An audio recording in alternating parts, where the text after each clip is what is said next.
c'est une faveur et une grâce de recevoir les serviteurs de Dieu et son épouse. Je vais d'abord demander à maman. On dire des bons, on va les saluer. Voilà.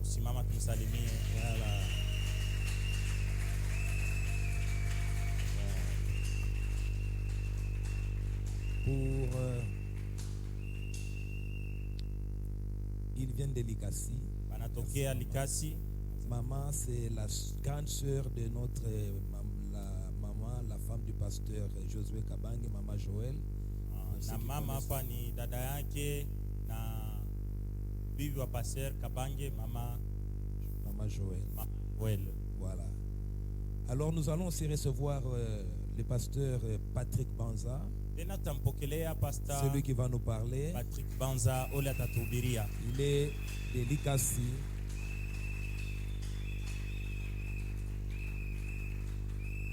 Merci. Il vient de Likasi, c'est là qu'il habite. Il est le pasteur de l'église Centre évangélique Golgotha. Et c'est par lui que Dieu a voulu nous parler aujourd'hui. Alors sans prendre trop de temps, pasteur Karibu. Merci.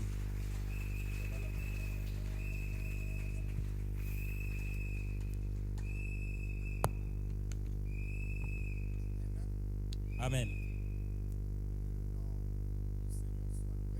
Jina ya Bwana ibarikiwe.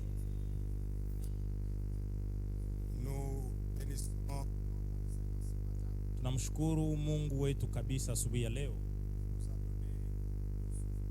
kwa kutupatia pumzi ya uzima. Il nous a donné l'opportunité na tena kutupatia ile bahati ya kusimama mbele yake.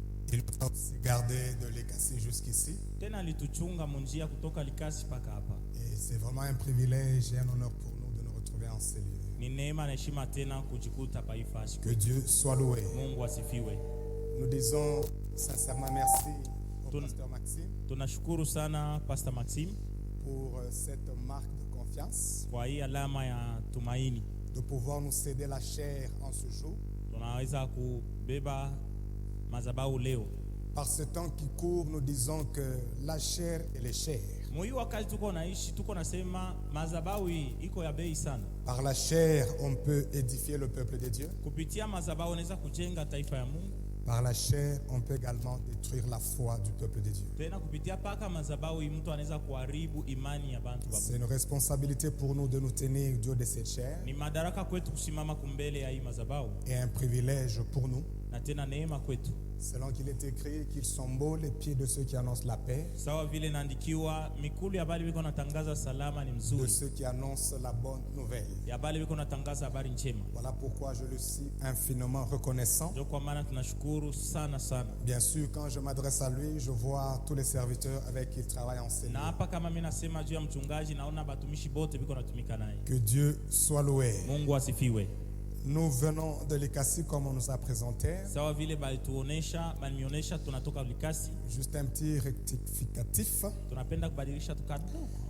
Nous, c'est la mission évangélique Golgotha. Kanisa ni mission évangélique, hapana centre. Nous sommes mission évangélique Golgotha. Une église, d'ailleurs comme toutes les églises. Il y a un appel spécifique sur la mission. Et je crois que je suis et je serai encore plus à l'aise.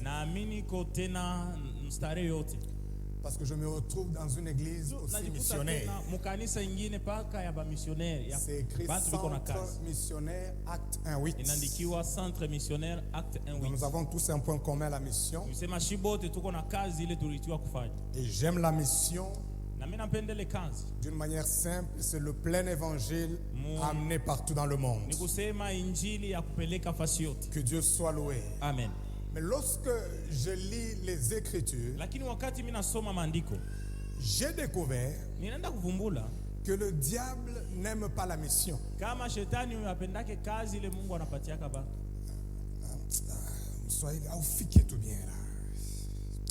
C'est pas, hein? Moi, je suis très sensible à l'interprétation.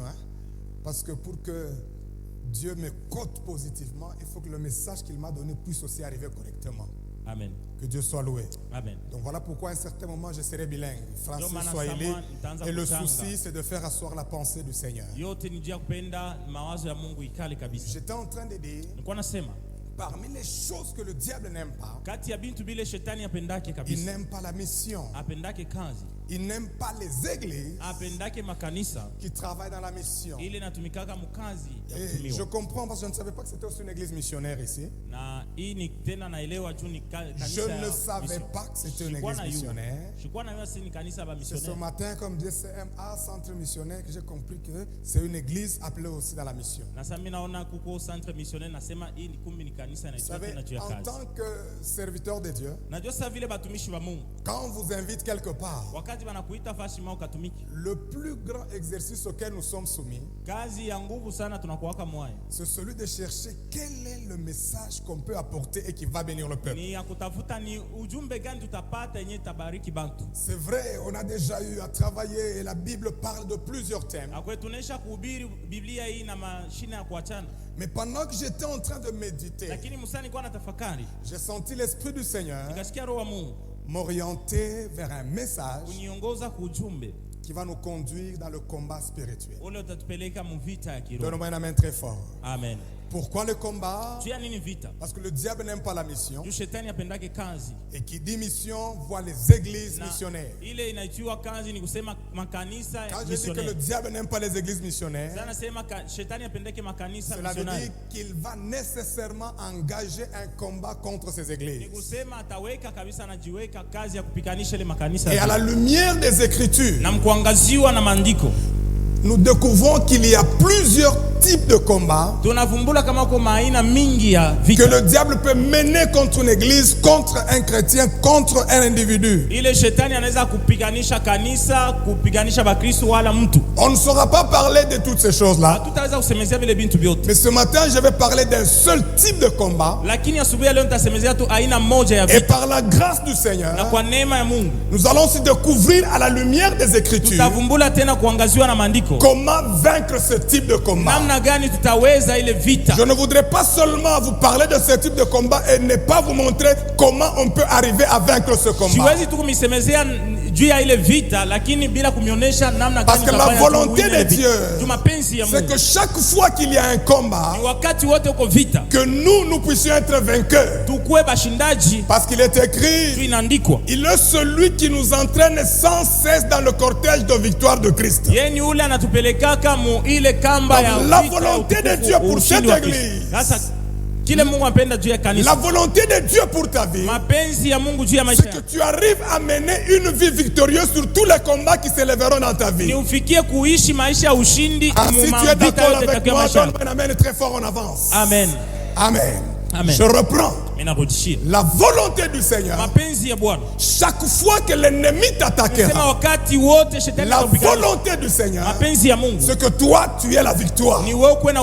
D'ailleurs, au travers de l'œuvre de Jésus sur la croix, nous avons déjà une victoire sur le potentiellement. Mais il faudra que cette victoire potentielle de la croix de Golgotha puisse être effective aussi dans ta vie. Donne-moi un amen très fort. Amen. Et le type de combat sur lequel je vais parler ce matin, je l'ai intitulé le combat par derrière. Amen. Amen. Donc tu ne vois pas l'ennemi. L'ennemi t'attaque par derrière. Donne-moi un amen très fort. Amen. Répète après moi, le combat par derrière. Le combat par derrière. Ça signifie l'ennemi t'attaque par derrière. Tu lui as déjà tourné le dos. Lui, il est en train de t'attaquer. Je peux l'appeler en d'autres mots un combat par surprise. Que Dieu soit loué. Amen. Parce que quand quelqu'un t'attaque par derrière, c'est pour que tu ne puisses pas le voir. Donne-moi un amen très fort. Amen. C'est pour que tu ne puisses pas le voir. Il cherche à te surprendre. C'est pourquoi je l'appelle un combat par surprise. D'autres pourront l'appeler une poursuite de l'ennemi. Mes frères et sœurs, avant que je n'aille beaucoup plus loin et qu'on lise les Écritures, j'aimerais que tu comprennes. Le diable aime ce type de combat. Et c'est un combat qui n'est pas facile à vaincre. C'est un combat qui est difficile. Parce que l'ennemi se cache. Il ne voudrait pas que tu le vois. Un ennemi que tu vois, s'il t'attaque par devant, tu pourras prendre certaines dispositions. Mais lorsque l'ennemi t'attaque par derrière, premièrement, il ne veut pas que tu puisses le voir. Il veut te surprendre. C'est pourquoi nous disons, c'est un combat difficile. Et je vous informe, Église, que le diable aime ce combat. Le diable aime se cacher afin de nous surprendre à mal. Que Dieu soit loué. Amen. Que Dieu soit loué. Amen. Même dans nos églises, quand le diable nous attaque, il aime bien se cacher. Il aime bien rester dans l'ombre pour qu'on ne puisse pas le voir. Que Dieu soit loué. Amen. Mais au travers du message de ce soir, de ce matin, et par la grâce de Dieu, je vais prier. Même quand l'ennemi cherchera à t'attaquer par surprise, mais que toi tu ne puisses pas être surpris. Que Dieu soit loué. Amen. Que Dieu soit loué. Amen. J'aimerais qu'on lise Exode chapitre 14. Exode chapitre 14. Verset 9 à 10. La Bible déclare ceci. Exode 14, 9 à 10, il est écrit: les Égyptiens les poursuivirent, et tous les chevaux, les chars de Pharaon, ses cavaliers et son armée, les atteignirent campés près de la mer de Pit Hahiroth vis-à-vis de Baal-Zephon. Pharaon approchait, les enfants d'Israël élevèrent les yeux, et voici les Égyptiens étaient en marche derrière eux. Et les enfants d'Israël eurent une grande frayeur et crièrent à l'Éternel. On peut également lire Genèse chapitre 31, du verset 22 au verset 30. Que Dieu soit loué. Amen. Je peux lire rapidement sans interprétation. Genèse 31, 22 à 30. Le troisième jour, on annonça à Laban que Jacob s'était enfui. Il prit avec lui ses frères, le poursuivit 7 journées de marche et l'atteignirent à la montagne de Galade. Mais Dieu lui apparut la nuit en songe à Laban l'araméen et lui dit: garde-toi de parler à Jacob ni en bien ni en mal. Laban atteignit Jacob. Jacob avait dressé sa tente sur la montagne. Laban dressa aussi la sienne avec ses frères sur la montagne de Galade. Alors Laban dit à Jacob: qu'as-tu fait? Pourquoi m'as-tu trompé et amènes-tu mes filles comme des captives par l'épée?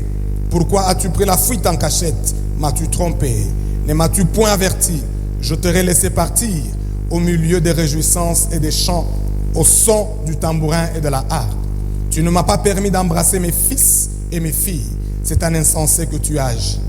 Ma main est assez forte pour vous faire du mal, mais le Dieu de votre père m'a dit hier: garde-toi de parler à Jacob ni en bien ni en mal.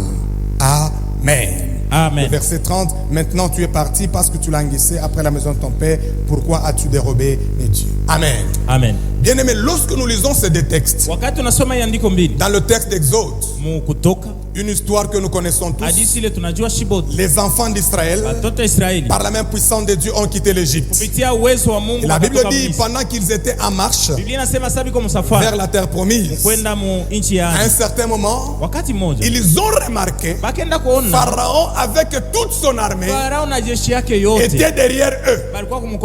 Ils étaient en train de le poursuivre.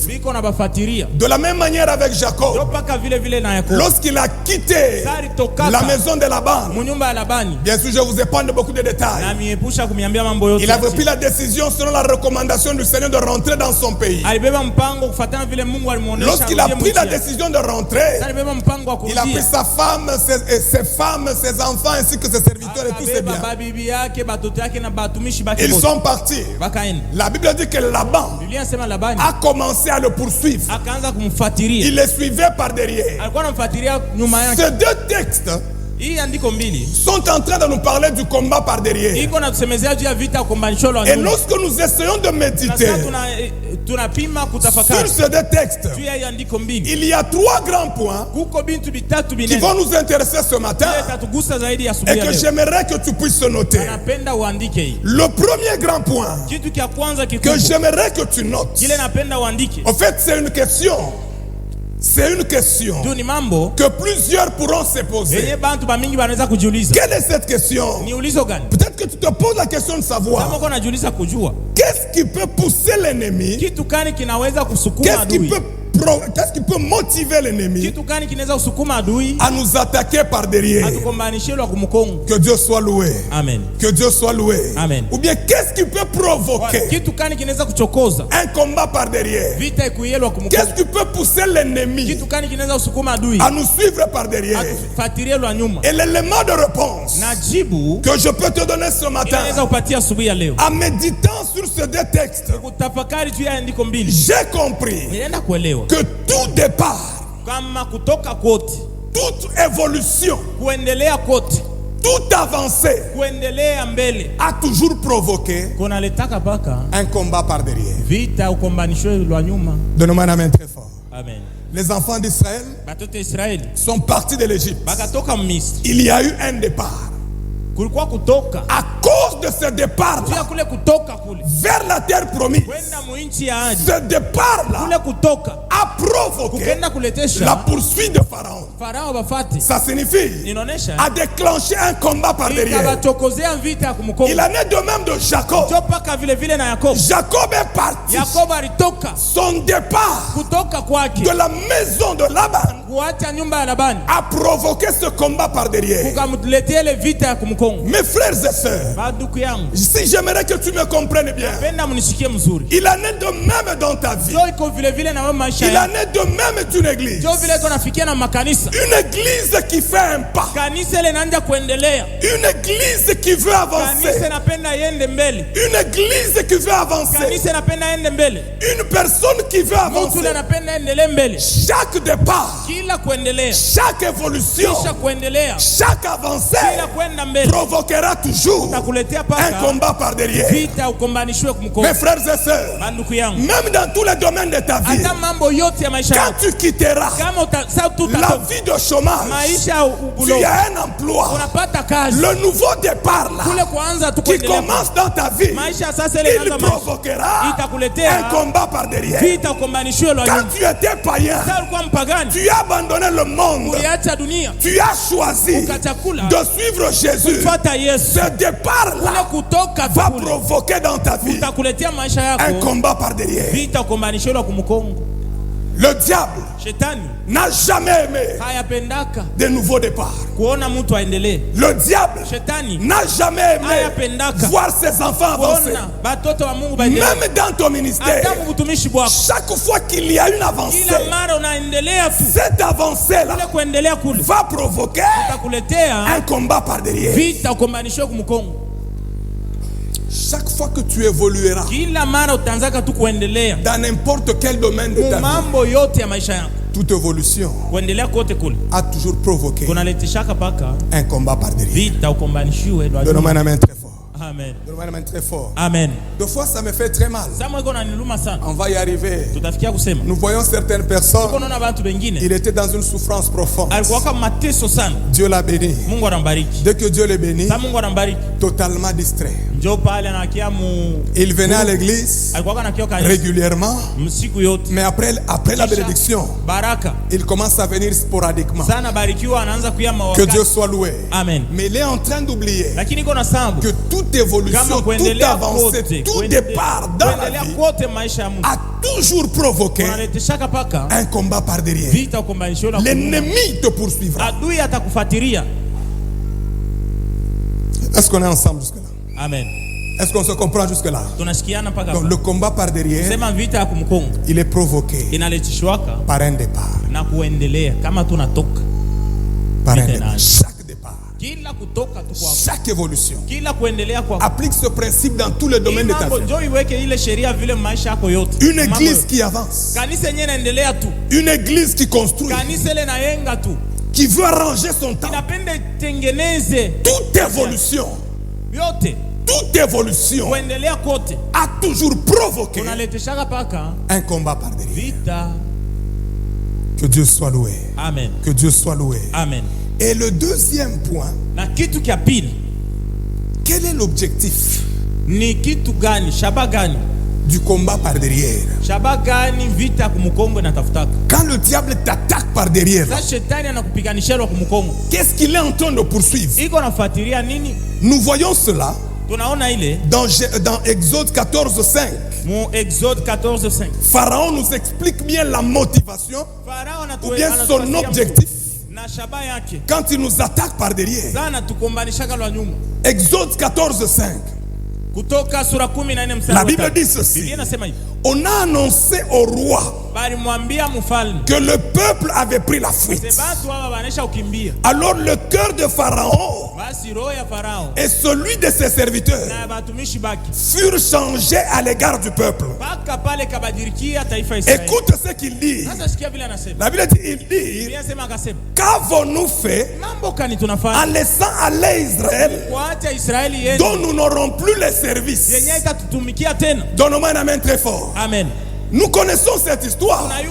Les enfants d'Israël, esclaves en Égypte, au service des Égyptiens, ils ont fait avancer l'Égypte.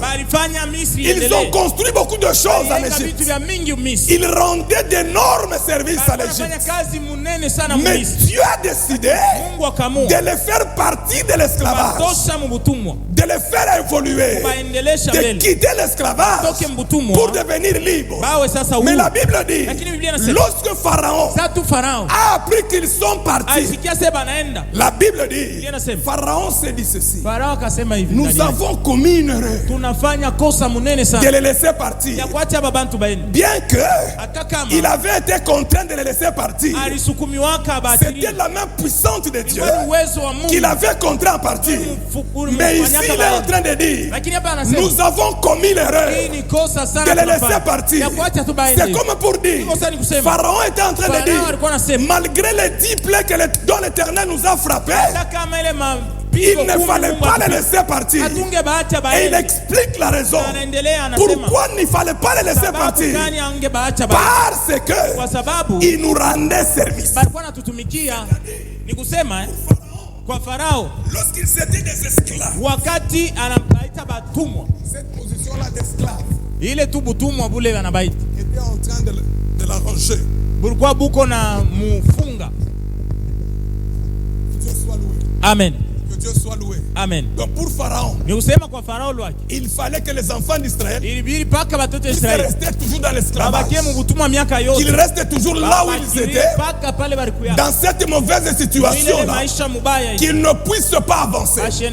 C'est là que j'aimerais dire, chaque fois que tu évolueras et que l'ennemi s'engage à te poursuivre, lorsqu'il est derrière toi, son objectif c'est de te ramener au point de départ. Ah, donne-moi une main très fort. Amen. Donne-moi une main très fort. Amen. Là où tu étais, il aimerait te ramener là-bas. C'est là que j'aimerais attirer l'attention d'une personne. Si par exemple, tu étais célibataire, tu as prié, Dieu t'a béni avec un mariage. Lorsque l'ennemi te poursuivra par derrière, son objectif, c'est de te ramener dans le célibat. Donne-moi la main très fort. Amen. Si c'est dans le domaine du travail, tu as un travail, tu as quitté le chômage. L'objectif de l'ennemi, c'est de te ramener dans la case de départ. Dans la case de départ. Tu as quitté le monde.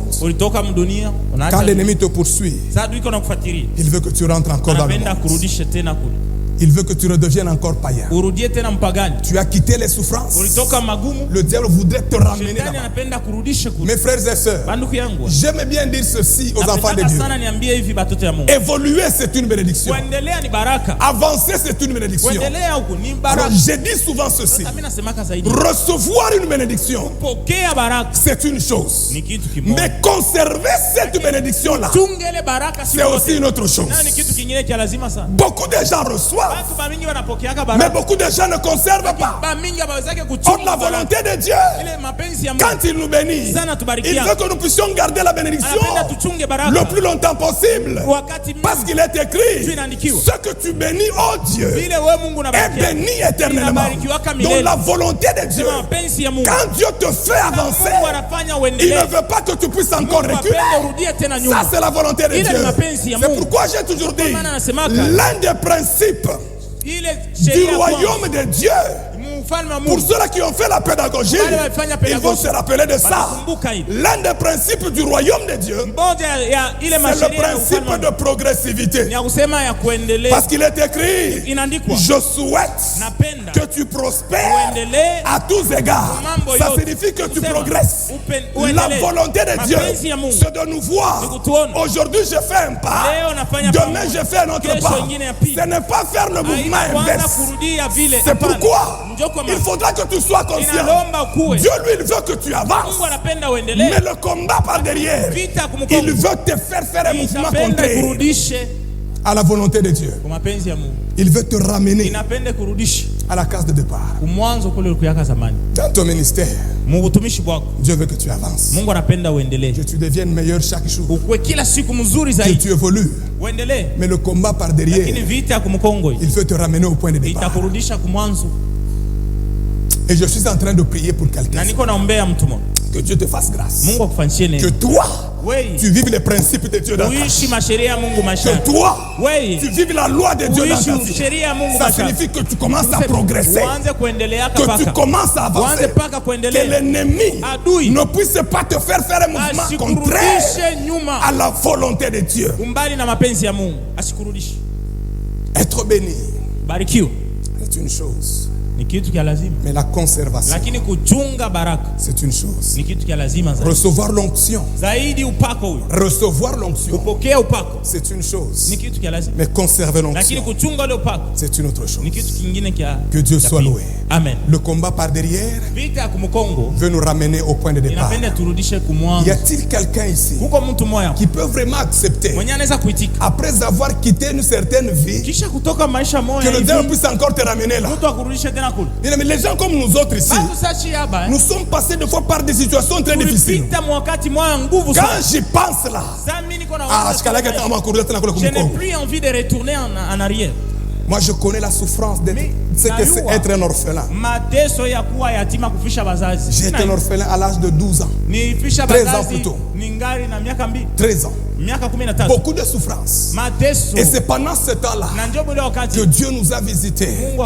Vers les 13 ans, il est venu. Sa lumière est entrée dans notre vie. En nous accrochant à lui, il nous a retirés de certaines situations. Alors je n'ai jamais désiré hata mundoto yangu kurudia kule Mungu alinitosha. Je n'ai jamais accepté ça.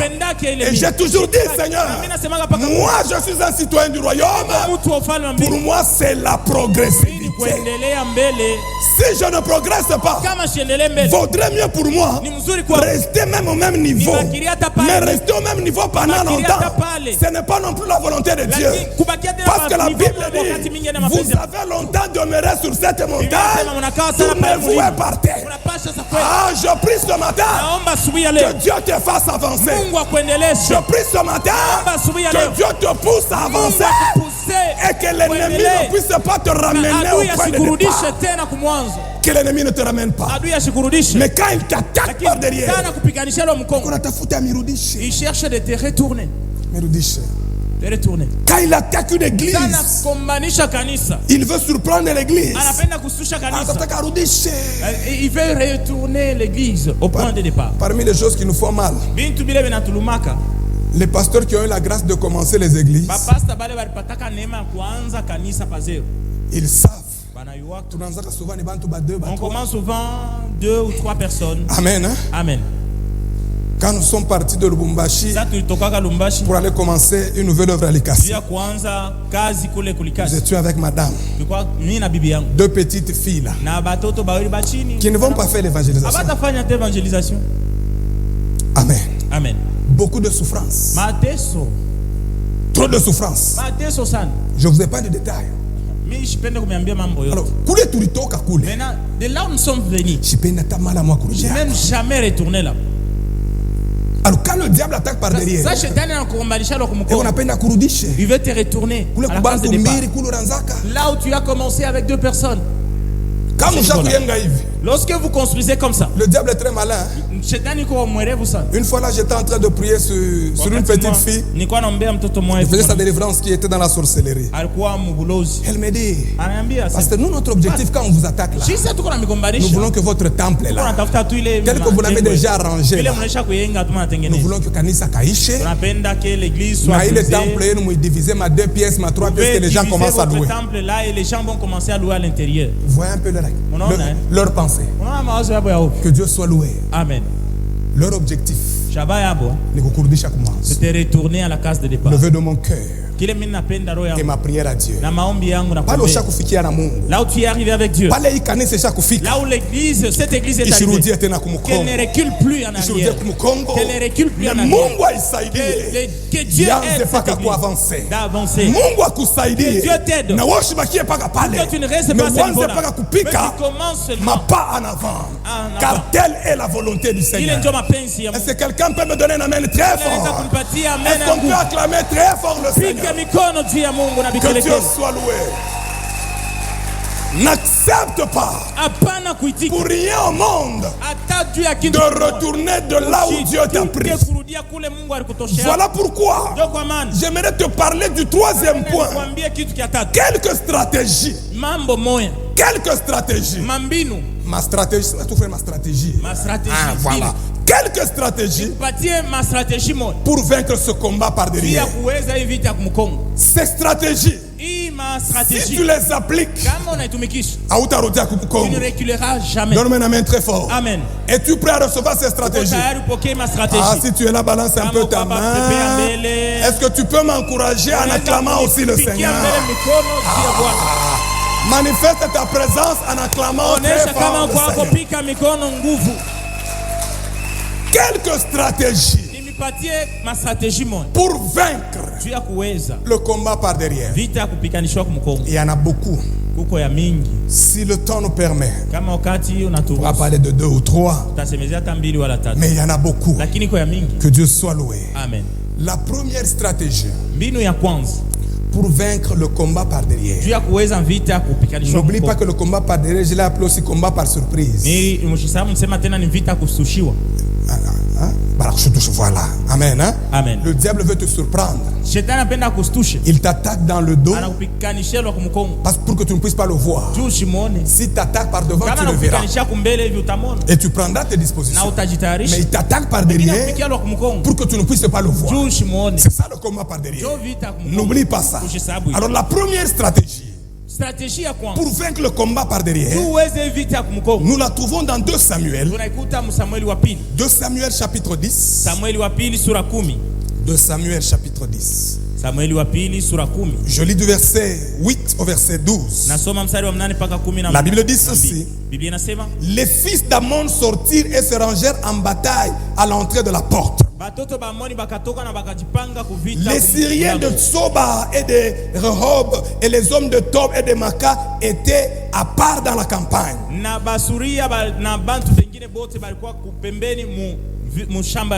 Joab vit qu'il avait à combattre par devant et par derrière.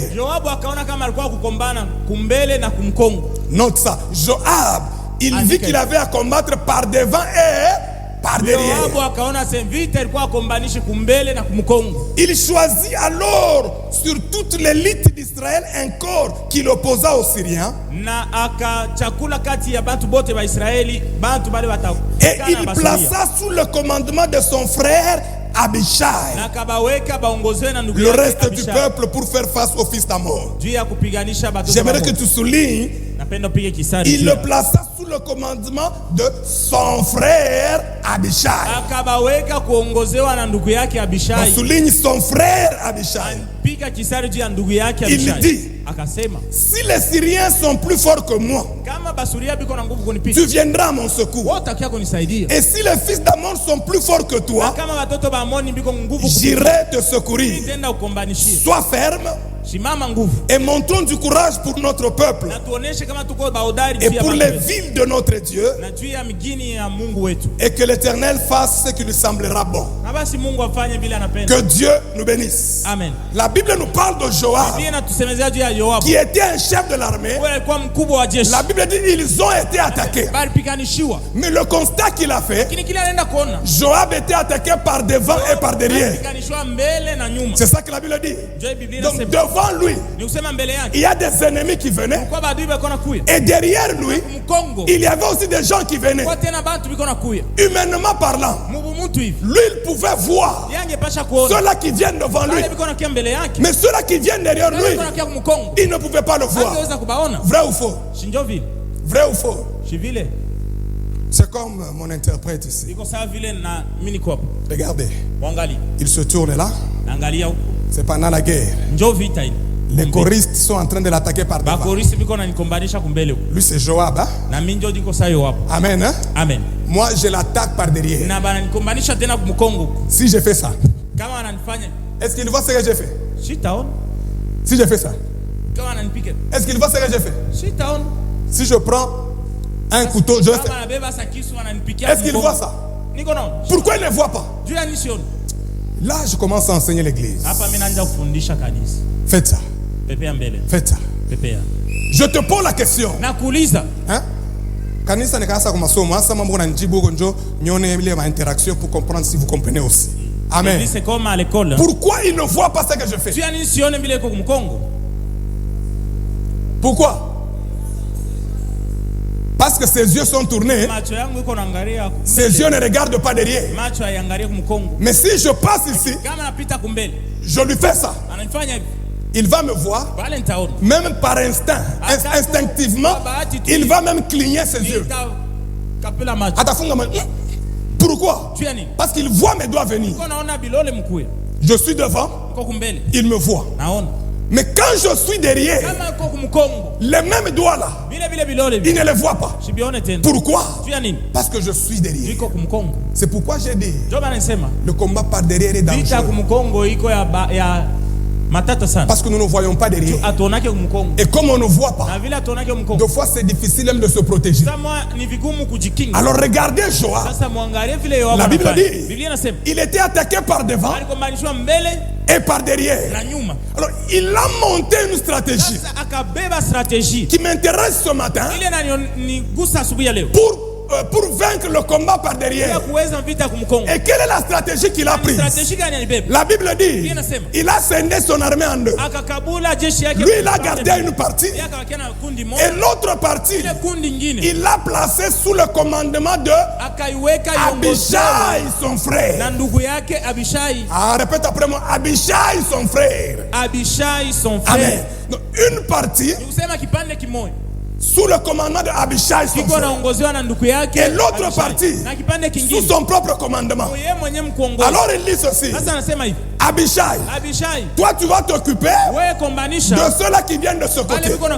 Tu vas te tourner vers eux. Et moi, je vais m'attaquer aux autres.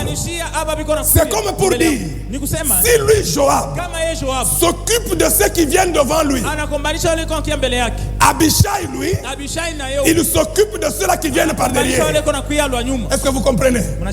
C'est pourquoi il a dit, Abishai, là où tu vas, si ceux-là qui viennent par derrière, ils sont plus forts, je viendrai t'aider. Mais si moi aussi, ceux-là que j'attaque par devant, ils sont plus forts, tu viendras m'aider. Donne-moi la main très fort. Amen. Si j'essaie de comprendre encore davantage, je me rends compte que Abishai, il était en train de combattre les ennemis qui venaient par derrière Joab. Et ceux-là que Joab combattait, ils venaient aussi par derrière Abishai. Parce que Abishai ne les voyait pas. Celui qui les voyait, c'était Joab. Donc j'ai compris, Joab et Abishai, ils étaient en train de céder à vaincre ceux-là qui venaient par derrière. Ceux-là qui venaient derrière Joab, Abishai s'en occupait. Ceux-là qui venaient derrière Abishai, Joab s'en occupait. J'aimerais dire à l'église, la première stratégie pour vaincre le combat par derrière, il faut être bien entouré. Il faut être bien entouré. Mon frère et ma soeur, la victoire dans certains combats dépend aussi de qui est celui qui est à côté de toi. Qui est celui qui t'entoure. Bien aimé, Abishai, il avait la possibilité de tuer Joab. Amen. Amen. Mais la Bible dit, cet Abishai-là, ce n'était pas n'importe qui. Ce n'était pas n'importe qui.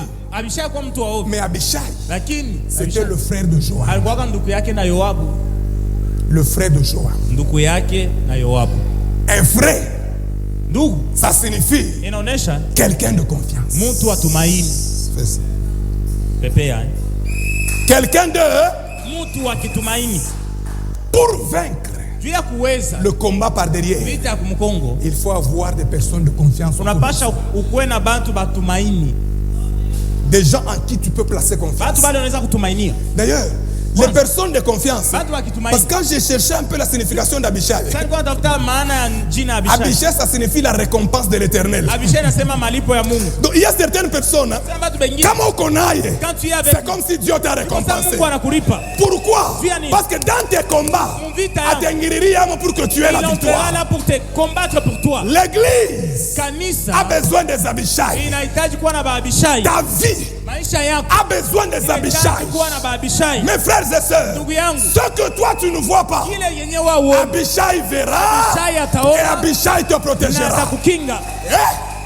L'église, pour vaincre certains combats, a besoin des Abishai. Le vœu de mon cœur et ma prière à Dieu, c'est que toi qui écoutes ce message, que tu sois l'Abishai de cette église.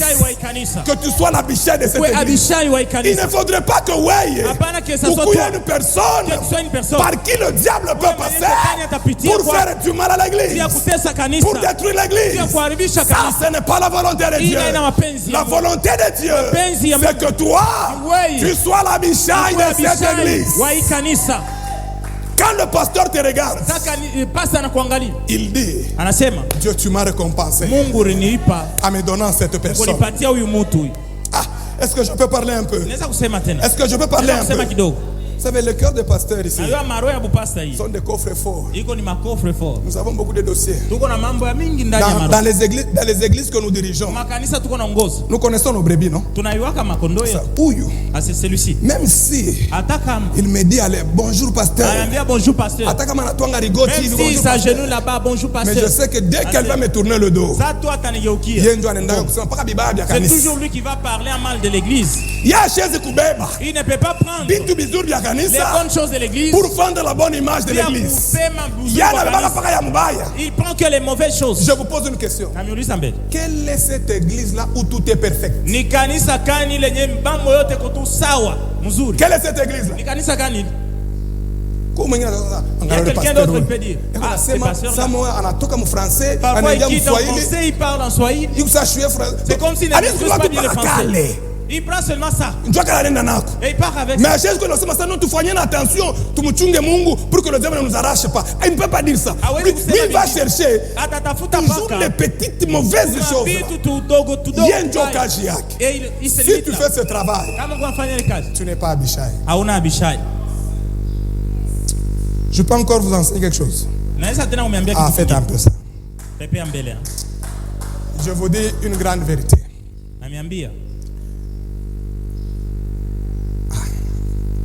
Pasteur, vous savez que même quand nous prions pour nos fidèles, il y a sur certains fidèles, nous insistons un peu plus devant le Seigneur. Non, je dois vous dire ces choses. Amen. Amen. Et il y a pour d'autres, quand je dois prier pour lui, je suis superficiel. Mais pour quelqu'un d'autre, Seigneur, tout peut arriver. Mais pas chez celui-là. Pas chez celui-là. C'est biblique même, non? Une femme comme Dorcas, Tabitha. Les gens n'ont pas accepté qu'elle meure. Avec insistance. On a prié avec insistance. Mais il y avait combien de veuves? Donc je te pose la question. Tel que tu es là, quand le pasteur te regarde, est-ce qu'il peut dire que tu es vraiment une récompense de l'Éternel?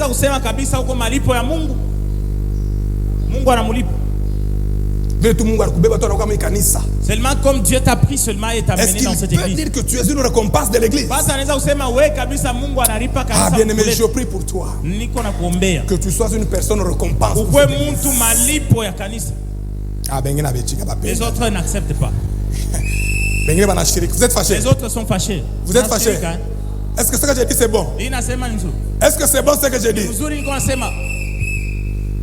Le combat par derrière, on le gagne lorsqu'on a des Abishai. Des Abishai. Et je prie, même les mariés qui sont là, femme, sois l'Abishai de ton mari. Mari, sois l'Abishai de ta femme. Ne sois pas cette femme-là. Ma faiblesse, il prend seulement les faiblesses de son mari et étale ça. Il y en a qui vont même plus loin. Il va même accuser son mari dans sa famille. Il y a même certains hommes là. Ma faiblesse, et il prend les faiblesses de sa femme. Il va maintenant dire à sa grande soeur. Et il ne veut pas choisir n'importe quelle. Toujours la grande soeur là qui est opposante. Amen. Amen. Amen. Amen. Mais Abishai n'est pas comme ça. Mais Abishai en a ville. Abishai n'est pas comme ça. Abishai en a ville. Même les jeunes gens. Soyez les Abishai pour vos parents. Les jeunes, dites Amen. Amen. Soyez les Abishai pour vos parents. Il ne faudrait pas que quand vos parents vous regardent, ils commencent à regretter. Moi j'ai déjà entendu un papa dire, on peut même les condamner à 10 ans de prison. Il parle de son fils. Si on peut même la laisser pendant 10 ans. Quand son père le regarde, ce n'est pas une récompense. Elle est tumbari 10 ans en prison. Éloigne de moi. À 10 ans en prison. Me lever de mon cœur et ma prière à Dieu, c'est que les enfants, les jeunes gens de cette église, et je prie le Seigneur pour vous, quand vos parents vous regarderont, qu'ils disent, nous avons été récompensés par Dieu. Dans la Bible elle-même dit, les enfants sont une récompense des Abishai. Que Dieu soit loué. Que Dieu soit loué. Amen. Même l'apôtre Paul, Il a compris cette stratégie. Quand il nous parle des armes dans le combat spirituel, il est cité dans Ephésiens 6. Vous allez voir, on n'a pas le temps de lire.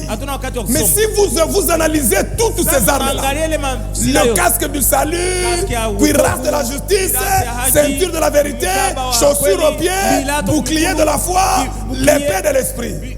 Vous allez voir que l'apôtre Paul, pendant qu'il parlait de ces armes, il se référait à l'armée romaine. Si Paul était dans notre temps aujourd'hui, il n'allait pas parler des flèches, des boucliers. Il allait parler des armes nucléaires et autres.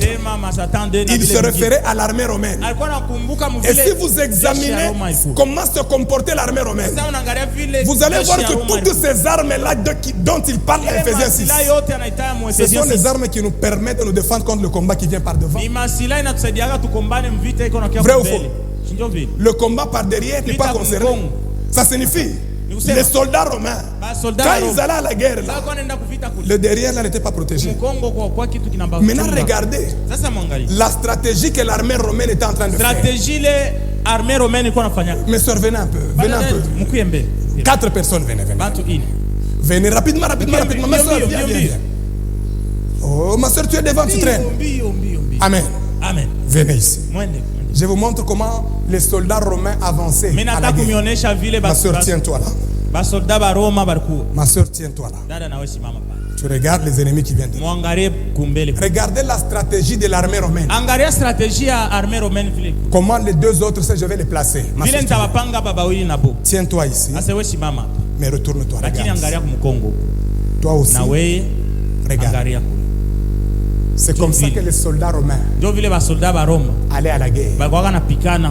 Quand ils avancent, les deux sœurs ici s'occupent de ceux-là qui viennent par devant. Mais les autres s'occupent de ceux-là qui viennent par devant. Comme pour dire, le dos de la sœur ici est protégé par l'autre sœur. Mais le dos de cette sœur est aussi protégé par ça. Bien que l'armure dont Paul parle nous permettait de nous défendre par devant, mais la défense du dos était assurée par un autre soldat. C'est pourquoi j'ai dit, à supposer que cette sœur, ce n'est pas une personne de confiance, mais elle va se retourner en amour. C'est pourquoi j'ai dit, si tu es bien entouré, tu vas remporter la victoire contre le combat par derrière. Est-ce que l'église a compris? Amen. Vérifie un peu. Merci mes soeurs. Vérifie un peu. Qui est autour de toi?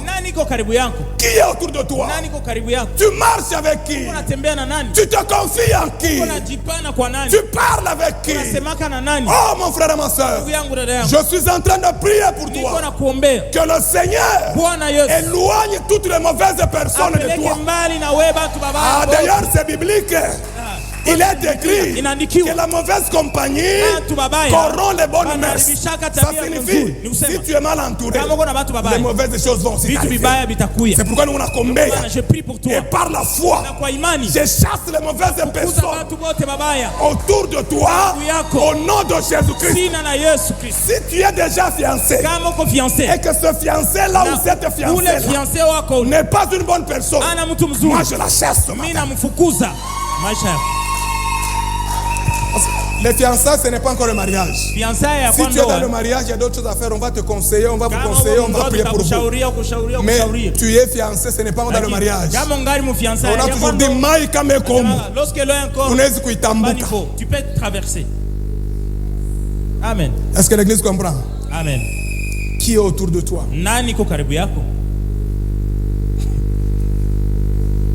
Qui a tué Jésus? Qui a tué Jésus? Les soldats? Qui l'a tué? C'est Judas. Judas était où? Il était qui? Diacre principal. Financier. Financier de Jésus.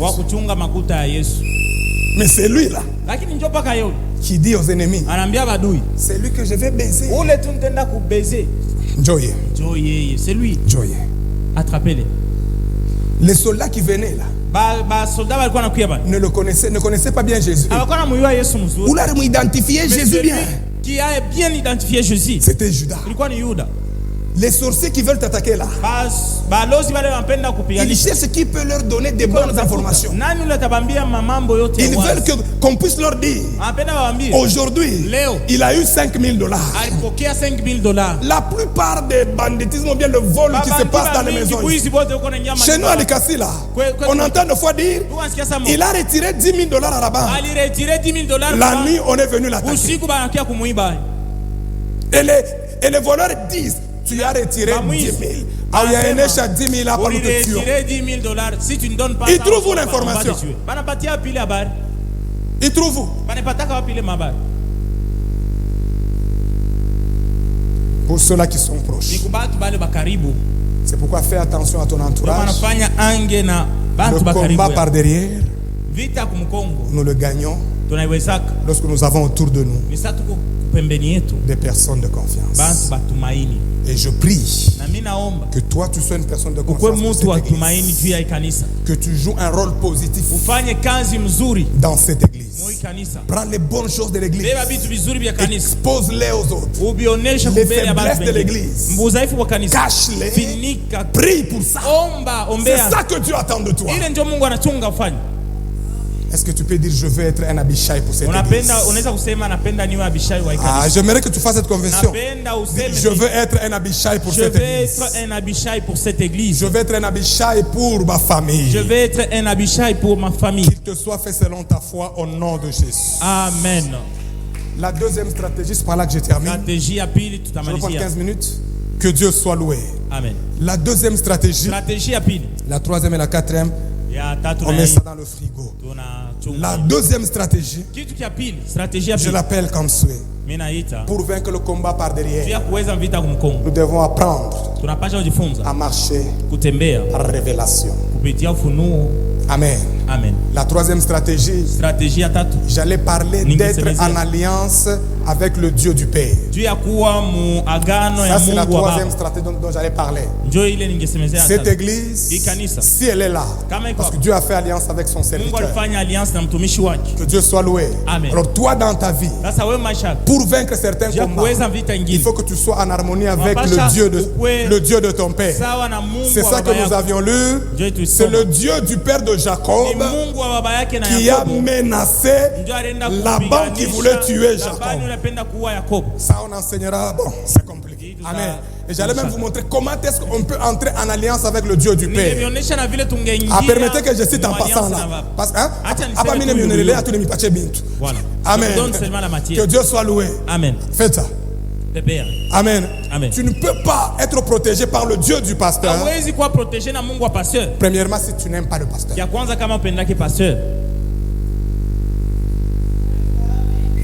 Dans mon église, à Likasi, j'ai vu un frère qui est venu me dire, pasteur, je ne t'aime pas. Apana par révélation. Il me dit, ce n'est même pas par la révélation. Je ne t'aime pas. Donc, il ne m'aimait pas en cachette. Et il avait fait beaucoup de mauvaises choses contre moi. Quand mon Dieu a commencé à s'occuper un peu de lui, il est venu se repentir. Et en se repentant, il me dit, pasteur, je ne t'ai jamais aimé. Mais j'ai remarqué que ma vie a ça. Donc j'ai compris qu'il y a des gens qui viennent à l'église mais qui n'aiment pas le pasteur. Tu ne peux pas être protégé par le Dieu du pasteur si tu n'apprends pas à réjouir le cœur du pasteur. Ces enseignements, beaucoup de gens n'aiment pas ça. Mes frères et sœurs, apprenez à réjouir le cœur du pasteur. Découvrez qui est votre pasteur. Qu'est-ce que votre pasteur aime et qu'est-ce qu'il n'aime pas. Quel est ce parent-là? Il a engrossé 3 filles au quartier. Il fume les chambres. Tu lui donnes le minerval, il ne paye pas, il bouffe. Cet enfant-là, tu vas vraiment le garder dans ton cœur. Même si c'est ton enfant, tu ne vas pas le mettre au même niveau d'amour que les autres enfants. Mais un enfant qui fait des choses qui te réjouissent, tu vas l'aimer plus. Même Jésus, il a aimé Jean plus que tous les autres. Apprenez à réjouir le cœur du pasteur. Et c'est en réjouissant son cœur qu'il pourra même faire certaines prières qu'il ne fait pas pour tout le monde. Moi je vois mal un pasteur haïr quelqu'un qui va faire l'évangélisation, qui ramène les âmes à l'église. Je vois mal un pasteur haïr quelqu'un qui fait correctement l'œuvre de Dieu. Je vois mal un pasteur haïr quelqu'un qui est ponctuel et régulier à l'église. Et je vois aussi mal un pasteur porté à 100% dans son cœur. Un chrétien qui est aujourd'hui, il est à Sema. Mangaribi, il est Kouero. Lundi, il est au Kra. Mercredi, il est à la Katouba. Jeudi, il est à Kitaba, plutôt à Kalebuka. Vendredi, il est à Kisanga. Samedi, il se repose. Il nettoie ses habits. Et le dimanche matin, il est ici. Après-midi, il recommence. Tu crois vraiment que le pasteur va te porter dans son cœur?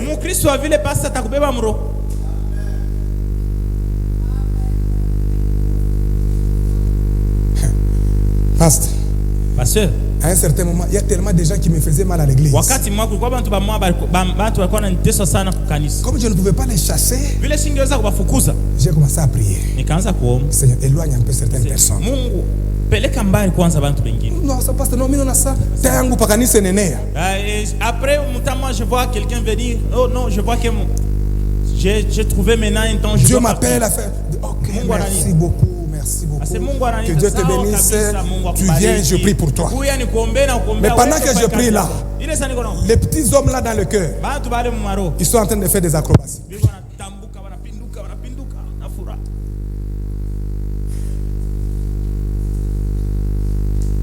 Est-ce que ça passe? Est-ce que ça passe? Amen. Est-ce que ça passe? La bande poursuivait Jacob. Mais le Dieu de Jacob, le Dieu du père de Jacob, le Dieu de ton père, m'a empêché de te faire du mal. Pas le Dieu de Jacob, mais le Dieu du père de Église, comprenez-moi. Dieu vous a mené ici pour qu'au travers du pasteur, vous puissiez vaincre certains combats. Il y a d'autres problèmes que vous ne saurez pas résoudre. Il faut qu'il y ait l'intervention du pasteur. Et ce n'est pas pour rien que le Seigneur a établi ses serviteurs. Parce que si le Seigneur nous établit, il nous met au même niveau pour faire tout comme tout le monde. Qu'est-ce que nous allons encore faire d'autre? Les mêmes démons que je chasse, tu les chasses aussi. Les problèmes que je résous, tu les résous aussi. Est-ce que tu verras mon importance? Il faut que tu arrives à un certain moment, tu bloques un peu. Moi j'interviens. C'est ça 2000 coudées. 2000 coudées avec les autres. Que Dieu soit loué. Amen. J'étais en train de dire pour terminer. Là c'est une parenthèse. Hein? Je parlais de la deuxième stratégie pour ce matin. Il faut apprendre à marcher par révélation. Et c'est par là que je vais terminer. Mes frères et sœurs, quand on parle de la révélation c'est une information. C'est une connaissance que Dieu donne. Que Dieu soit loué. Amen. Je peux aller même plus loin. Ça peut être une instruction que Dieu donne. Que Dieu soit loué. Amen. Ça c'est la définition au sens large. Par exemple la Bible, c'est une révélation de Dieu aux hommes. Que Dieu soit loué. Amen. Mais la révélation ne concerne pas, Dieu ne se révèle pas seulement lui-même.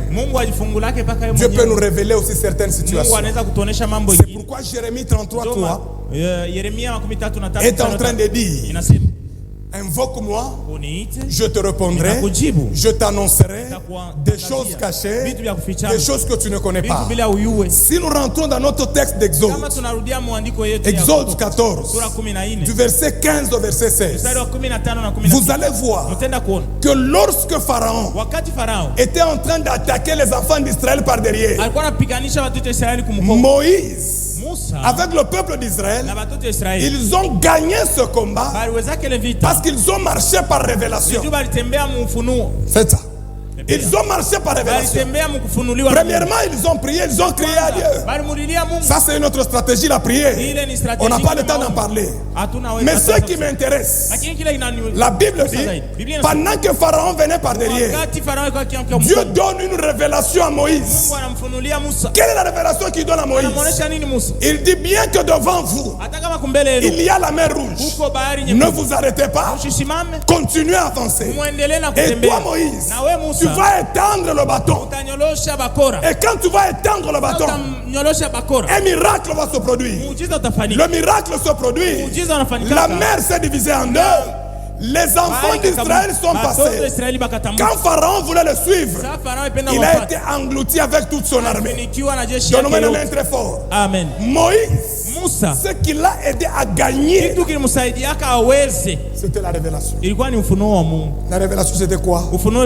Dieu lui a dit, étends le bâton. Étends le bâton. Il ne lui a pas dit de frapper. Il lui a dit fais quoi? Il ne lui a pas dit de frapper sur l'eau. Il a dit étends quoi? Le bâton. Tous les combats, on ne les gagne pas de la même manière. Bien aimé, ce que j'aime avec notre Dieu, dans chaque combat, Dieu sait ce qu'on peut faire pour gagner ce combat. Donne-moi la main très fort. Donc, si nous lisons la Bible, les enfants d'Israël ont marché à sec 2 fois. Premièrement, c'était à la mer Rouge. Deuxièmement, c'était au Jourdain. Mais le Jourdain n'a pas été ouvert de la même manière que la mer Rouge. Pour le Jourdain, la révélation, c'était d'avoir l'arche sous les épaules, que les sacrificateurs mettent les pieds dans l'eau. Même si à la profondeur, il fallait qu'ils mettent les pieds dans l'eau. C'était ça la révélation de Dieu. Mais ce que j'aime, le Jourdain s'est fendu en deux, ils sont passés. Mais à la mer Rouge, c'était le bâton. Voilà pourquoi, mes frères et sœurs, nous devons apprendre de foi à marcher selon la révélation de Dieu. Quand tu sais qu'un combat a duré longtemps, tu as appliqué la stratégie d'Abishai, ça n'a pas marché. Tu as prié, ça n'a pas marché. Tu peux passer à une autre stratégie. Tu demandes à Dieu, Seigneur, dans ce combat, qu'est-ce que je peux faire? Qu'est-ce que je peux faire? Il y a quelqu'un qui m'enseignait en me disant ceci. Un jour, il sentait que dans leur famille, il y avait un problème de pauvreté. Presque tout le monde était pauvre. Et chaque fois qu'il voulait un peu lever la tête, il sentait qu'on le tirait toujours vers le bas. Il faisait beaucoup d'efforts. Donc il a commencé à s'inquiéter. Il dit, Seigneur, qu'est-ce que je dois faire? Dieu lui a dit seulement, pour toi là, je te demande, dans tout ce que tu auras, commence à t'occuper des orphelins et des veuves. Je ne te demande pas de faire 3 jours de prière. Fais seulement des offrandes aux pauvres et aux veuves. Il a commencé à faire ça. Il a senti qu'il était protégé contre la pauvreté. Pour lui, c'était ça. Pour quelqu'un d'autre, on peut lui dire, fais un jeûne de 3 jours. Pour une église, on peut dire, aujourd'hui, vous voulez que le combat tombe, commencez seulement à louer. Faites comme Paul et Silas dans la prison. Louez, vous allez voir ce que je vais faire. Dieu sait, dans chaque combat, qu'est-ce qu'il faut faire pour que tu aies la victoire. Apprends, mon frère et ma soeur, un certain moment à t'arrêter, à te tourner vers Dieu. Dis, Seigneur, qu'est-ce que je peux faire pour m'en sortir? Bien-aimé, Quelque chose peut être difficile pour toi, mais ça ne peut pas être difficile devant Dieu. J'ai toujours... Notre Dieu, c'est l'omniscient. Il connaît toutes choses. Et la Bible dit, rien n'est impossible à Dieu. Quel que soit le combat, devant Dieu, il y a toujours une solution. Dieu sait ce que tu peux faire pour t'en sortir. Voilà pourquoi apprends à te tourner vers Dieu pour ton cas, pour notre église. Qu'est-ce que nous pouvons faire? Une fois, je sentais que l'église était oppressée. C'était terrible. Les choses ne marchaient pas. L'effectif ne faisait que diminuer. Pendant que je sais ce qu'il fallait faire, Dieu m'a dit, invite certains serviteurs. Faites des prières à l'église. Pour cette fois-là, il fallait inviter les serviteurs et faire des prières. Une autre fois, ça peut être seulement de faire des visites. Mais pour ton cas, qu'est-ce qu'il faut? Qu'est-ce qu'il faut? Même Josaphat, dans 2 Chroniques 20, à partir du verset 16 à 17, il était attaqué. Mais la Bible dit il a prié. Et Dieu lui a donné une stratégie. Mais cette stratégie-là, si tu dois l'appliquer, si on doit l'appliquer dans une guerre aujourd'hui, la stratégie de Josaphat, c'était quoi? C'était quelle stratégie? Dieu lui dit, vous n'aurez pas à combattre dans cette affaire. Moi, je vais combattre pour vous. Et regardez ce que Josaphat a fait. Il a pris une chorale. Amen. Il a pris une chorale. Et la Bible dit, dans ces versets-là que je vous ai donnés, il a placé la chorale devant l'armée. C'est-à-dire, la chorale, elle est sur la première ligne. La ligne de front là. La chorale là-bas. L'armée vient sur la deuxième ligne. Quelle stratégie? Et la Bible dit, pendant que la chorale chantait, les militaires qui étaient derrière, ils ont seulement commencé à observer. Chez les ennemis là, ils ont commencé à s'entretuer. Quelle stratégie? Mes frères, aucun combat ne dépasse Dieu. Et Dieu connaît ce qu'il peut te faire, ce que toi tu peux faire pour que tu t'en sortes. Pour Josaphat, c'est pourquoi moi j'encourage les choristes. Quand je me dis sur l'histoire de Josaphat, je dis toujours aux choristes, vous avez un grand rôle à jouer. Prenez ce travail-là au sérieux. Soyez des hommes et des femmes de prière. Chantez avec onction. Parce que Josaphat, la chorale a mis en route une grande armée. Et cette grande armée, il à Josaphat. Il a même jeûné avec tout le peuple. Parce qu'il sentait la défaite. Lui-même, il est en train de dire, quand je regarde ces gens, Seigneur, nous sommes sans force. Nous ne pouvons rien faire. Mais ces gens-là qui ont fait trembler l'armée, une petite chorale seulement, une petite chorale, la mise en route, la stratégie, la révélation de Dieu. Tu peux fournir beaucoup d'efforts, alors que la révélation peut te permettre d'épargner beaucoup d'efforts. Et je termine en te disant, la révélation, elle nous aide. Elle peut nous permettre de découvrir les stratégies de l'ennemi. La révélation nous permet aussi de découvrir les stratégies de Dieu. Et qu'est-ce qu'on peut faire pour avoir une révélation? La révélation, il faut aller seulement à celui qui peut donner la révélation. Celui qui peut donner la révélation, il n'y a que Dieu. Donne-moi la main très fort. Amen. Il faut aller auprès de Dieu par des prières profondes. Mes frères et sœurs, deux fois nous prions, mais nous n'avons pas de révélation parce que nous ne faisons pas de prières profondes.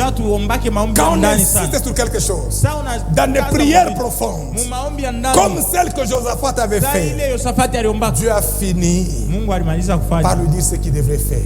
Donc, pour avoir la révélation, il faut être un homme et une femme de prière et pas des prières superficielles. superficielles, mais des prières profondes. Que le Seigneur nous bénisse abondamment. Amen. Que le Seigneur nous bénisse abondamment. Est-ce qu'on peut acclamer très fort?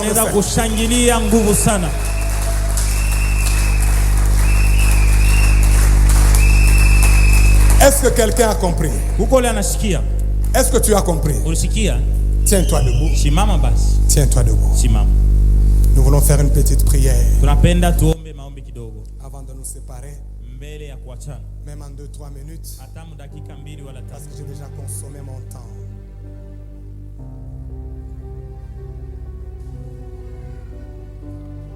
Pendant que tu es debout, je préfère que tu fermes les yeux. Sois en train de ruminer la parole de ce matin. Dieu t'a parlé du combat par derrière. L'ennemi veut te surprendre. Il ne veut pas que tu avances. Mais Dieu, lui, il veut que tu puisses avancer. Car telle est sa volonté. Et Dieu t'a donné les stratégies pour vaincre ce combat. Alors j'aimerais que nous puissions faire quelques prières par rapport à ce message. La première requête, j'aimerais que tu remercies le Seigneur. Que tu dises à Dieu, Seigneur, je te remercie ce matin parce que tu me dis que ta volonté c'est que j'avance. C'est que je ne puisse pas rester au même niveau. Et c'est aussi le souci de ma vie. Dans tous les domaines de ma vie. Moi aussi je ne veux pas rester au même niveau. Moi aussi je veux avancer. Moi aussi je veux évoluer. Alors je te dis merci parce que c'est aussi ta volonté sur ma vie. Est-ce que tu peux élever ta voix? Est-ce que tu peux commencer à prier? J'aimerais entendre quelqu'un prier. J'aimerais entendre quelqu'un élever sa voix.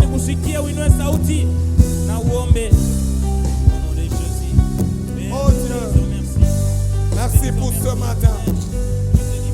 Merci pour ton amour. Merci pour ta bonté. Merci Seigneur parce que tu aimerais que je puisse avancer.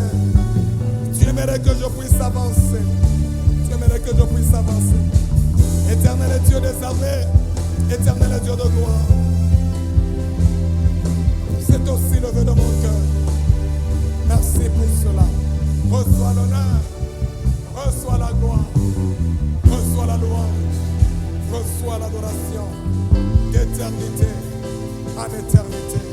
Merci tendre Père, merci éternel, merci Jéhovah, merci Jéhovah. Nous sommes toujours debout en prière. J'aimerais comme un seul homme nous puissions prier pour notre église. Moi j'aime bien la prière en faveur de l'église. Parce que quand on prie pour l'église, en fait on est en train de prier pour toi. Parce que c'est toi-même l'église. L'église ce ne sont pas les bâtiments. L'église c'est toi et moi. Alors j'aimerais comme un seul homme nous puissions prier pour notre église. Que nous puissions dire à Dieu, Seigneur, tous les combats de l'ennemi qui veulent voir l'église régresser, que tous ces combats-là soient nuls et sans effet. Interviens, Seigneur. Nous voulons évoluer dans tous les domaines. Nous voulons que cette église, année après année, qu'il y ait un pas de plus. Semaine après semaine, que l'évolution soit effective. J'aimerais voir une personne qui aime l'église faire cette prière de tout son cœur en élevant sa voix. Est-ce que tu peux prier? Est-ce que tu peux prier mon frère? Est-ce que tu peux prier ma soeur? Au nom de Jésus. Reclite file brosa ite menega. Robi kayarabasa tale glory de maika. Mara please toli keri te play to pelega. Wana, je prie pour cette église. Dieu des armées, toi qui veux que l'église puisse évoluer, Seigneur, je la recommande à toi. Je la recommande tu interviennes, Seigneur. Tout ce qui est en train de s'élever pour combattre l'église, Bwana. Yote mivunjike katika jina la Yesu. Katika jina la Yesu. Katika jina la Yesu. Toute force de l'ennemi Satan, il a ipende Yehova. Kanisa kwendeka, Bwana ivunjike. Katika jina la Yesu. Katika jina la Yesu. Katika jina la Yesu. Oh Dieu des armées, oh Dieu de gloire, oh Dieu de grâce. Lève-toi, Seigneur. Lève-toi, Jésus. Lève-toi, Jésus. Lève-toi, Jésus. Oh bien-aimé, je sens une insistance sur ce point. J'aimerais que nous puissions prier encore. Que nous puissions dire à Dieu toutes les forces des ténèbres qui veulent que l'église recule, qu'elle soit anéantie au nom de Jésus. Est-ce que tu peux d'abord Amen. Vraiment très chaud. Que ceux qui sont assis se tiennent debout. Est-ce qu'on peut se tenir debout? Amen. Que tout le monde soit debout. C'est un thème de combat spirituel. Nous devrons aussi faire un peu de combat spirituel. Que Dieu soit loué. Amen. Je vous ai dit au début, le diable n'aime pas les églises qui se concentrent sur la mission. Il cherchera toujours à empêcher l'église d'accomplir sa vision. Alors c'est à nous de nous lever dans la prière. Tout qu'on a piqué à mikono, nous allons taper les mains. Nous allons dire à Dieu que tous ceux qui se lèvent pour détruire notre église, leur stratégie à boyoter, stratégie, nous détruisons au nom de Jésus. Alors nous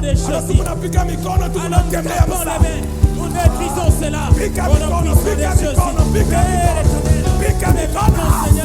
Que toutes choses pour combattre l'église soient anéanties. Que toutes les stratégies de l'ennemi soient anéanties. Détruisons pour empêcher l'église d'avancer contre l'église. Détruisons cela en stratégie haute. Il est prévoyant pour que l'église ne puisse pas avancer.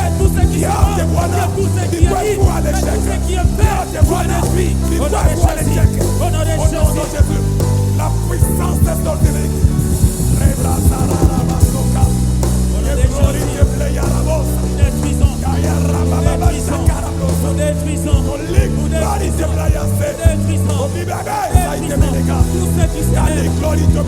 Toute puissance, toute force des ténèbres, toute force maléfique soit détruite au nom de Jésus. Au nom de Jésus. Il te plaît à voler ça. Contre la progression.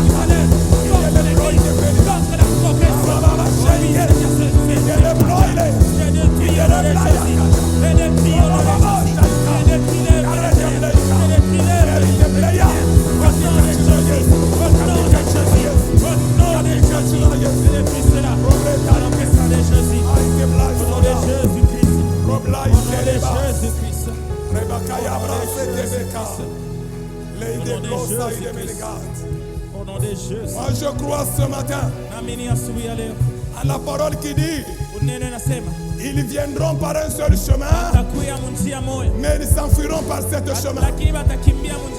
En me basant sur cette parole, je suis en train de semer la débandade dans le camp de l'ennemi de cette église. Au nom de Jésus-Christ de Nazareth. Au nom de Jésus-Christ de Nazareth. Je sème la confusion. Je sème la confusion dans le camp de tout cela qui se ligue contre l'église, qui se ligue contre toi. Je sème la confusion au milieu d'eux, au nom de Jésus. Et je déclare tous ceux qui monteront, tous ceux qui monteront comme stratégie, cela n'aboutira pas. Cela n'aboutira pas. Tout ce que l'ennemi tentera de faire pour t'empêcher d'avancer, cela ne réussira pas. Cela ne réussira pas. Au nom de Jésus. Au nom de Jésus.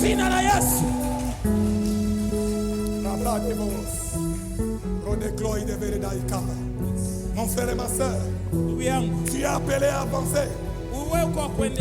Tu es appelé à avancer. Tu es appelé à avancer. Cette église est appelée à avancer. Et je crois, par la puissance du Saint-Esprit, cette église va aller loin. Elle va aller loin. Elle va aller loin. Je prie ce matin que l'onction du Saint-Esprit commence à toucher tout un chacun d'entre nous. Que le Saint-Esprit commence à toucher tout un chacun d'entre nous. Par le Saint-Esprit, que nous devenions des véritables Abishai pour cette église, des véritables Abishai pour nos familles. Par cette onction, nous irons loin. C'est pourquoi il est écrit: vous resterez à Jérusalem. Lorsque l'onction descendra, vous n'allez pas rester toujours à Jérusalem. Vous irez jusqu'aux extrémités de la terre. Ça signifie vous allez avancer. Je prie ce matin que l'onction de Dieu te donne la capacité d'avancer dans ta vie, d'avancer dans ton ministère, d'avancer dans tes entreprises, d'avancer dans tes projets. Au nom de Jésus-Christ. Au nom de Jésus-Christ. Après le culte de ce matin, après le culte de ce matin, tu ne resteras pas au même niveau. Tu ne resteras pas au même niveau. Parce que la puissance de Dieu va te donner la capacité d'évoluer, la capacité d'avancer. Tu vas constater cela. Tu vas témoigner cela. Au nom de Jésus-Christ. Au nom de Jésus-Christ. Par l'onction de Dieu. Par l'onction de Dieu. Sur ma tête, je déclare que cette église va évoluer. Elle va évoluer. Elle va évoluer. Elle va évoluer. Elle va évoluer. Au nom de Jésus.